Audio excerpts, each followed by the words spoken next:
শেখ হাসিনার গদি ভেঙে চুরমার হয়ে গেছে। ক্ষমতার পর দেশও ত্যাগ করতে হয়েছে 16 বছর বাংলায় দাপট দেখানো শেখ হাসিনাকে। পশ্চিমবঙ্গেও মমতার একক দাপট, তবে সেই দাপটে এবার আগুনের আঁচ লাগছে। পুড়তে শুরু করেছে মমতার গদিও। পশ্চিমবঙ্গের মুখ্যমন্ত্রীও আশঙ্কা করছেন হাসিনার মতো একই পরিণতি হতে পারে তার।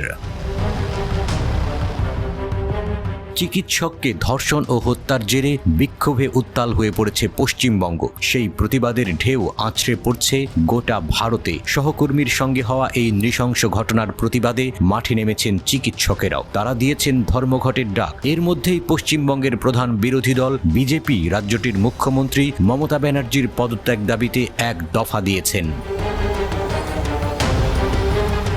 গোটা রাজ্য স্তব্ধ করার ডাক দিয়েছেন বিরোধী দলনেতা বিজেপির শুভেন্দু অধিকারী।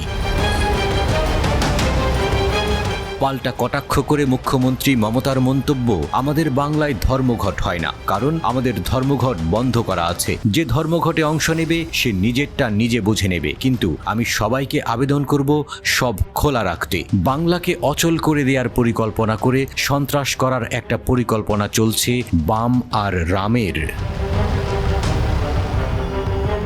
9 আগস্ট উত্তর কলকাতার আরজিকর মেডিকেল কলেজ ও হাসপাতালের সভাকক্ষে শিক্ষানবিশ এক নারী চিকিৎসকের লাশ পাওয়া যায়। ময়নাতদন্তের প্রতিবেদন বলছে ওই নারীকে ধর্ষণের পর হত্যা করা হয়েছে। এই ঘটনার প্রতিবাদে উত্তাল হয়ে ওঠে পশ্চিমবঙ্গ।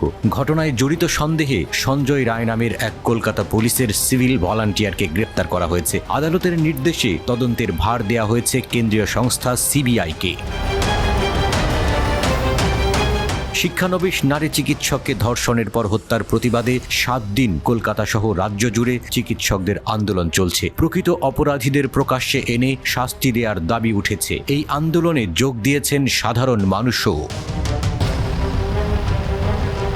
মমতা বলেছেন, আমি মামলাটি ফাস্ট ট্র্যাক আদালতে নেয়ার নির্দেশ দিয়েছি। যদিও আমি মৃত্যুদণ্ডের পক্ষে নই, তবে এক্ষেত্রে প্রয়োজনীয় অভিযুক্তদের ফাঁসি দেয়া হবে। তাদের কঠোরতম শাস্তি পাওয়া উচিত। সিবিআই তদন্ত হোক বা যে কোনো তদন্ত হোক, আমাদের কোনো আপত্তি নেই, কারণ রাজ্য সরকারের কিছু লোকানোর নেই। আমি স্পষ্টভাবে বলেছি, দৃষ্টান্তমূলক শাস্তির ব্যবস্থা করতে হবে। দোষীদের উপযুক্ত শাস্তির দাবিতে মেয়েরা রাত দখল করো কর্মসূচি চালিয়ে আসছে আন্দোলনকারীরা।